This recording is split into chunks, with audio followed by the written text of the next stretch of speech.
ఎడారిలో సెలయేర్లు సెప్టెంబర్ 23. నా యందు విశ్వాసముంచువాడెవడో లేఖనము చెప్పినట్టు వాని కడుపులో నుండి జీవజల నదులు పారును.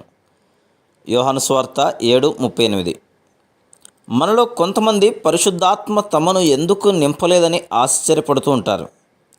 నిజానికి ఏం జరుగుతున్నదంటే మనలో చాలినంత పరిశుద్ధాత్మ శక్తి ఉంటుంది, కానీ దాన్ని మనం ప్రవహింపనీయం. నీకున్న ఆశీర్వాదాలను ఇతరులకు పంచిపెట్టు. సేవను ఇంకా విస్తారంగా చేసే పథకాలు సిద్ధపరచుకో.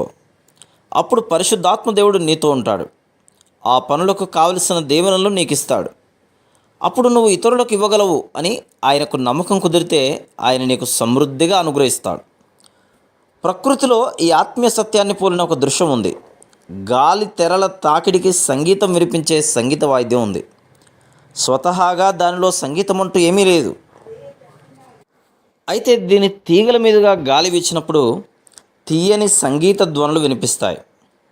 దేవదూతల గాయక బృందం ఆ తీగలపై నిలిచి పాడుతున్నారా అనిపించేంత మధురంగా ఆ సంగీతం ఉంటుంది. మన హృదయాలను కూడా ఈ విధంగానే పరిశుద్ధాత్మ స్పర్శ కోసం సిద్ధంగా ఉంచుకోవాలి. తన ఇష్టమైనప్పుడు ఆయన దాన్ని మ్రోగిస్తాడు. ఆయన సమక్షంలో ఓపికతో సిద్ధపాటుతో కనిపెట్టుకుని ఉండాలి. అపోస్తలులు మేడగదిలో పరిశుద్ధాత్మ బాప్తిస్మం పొందినప్పుడు ఆ గదిని అద్దెకు తీసేసుకొని అక్కడే జీవితాంతం జపం చేస్తూ కూర్చోలేదు. సువార్తను తీసుకొని నలుమూలలకి వెళ్ళి ప్రచురించారు.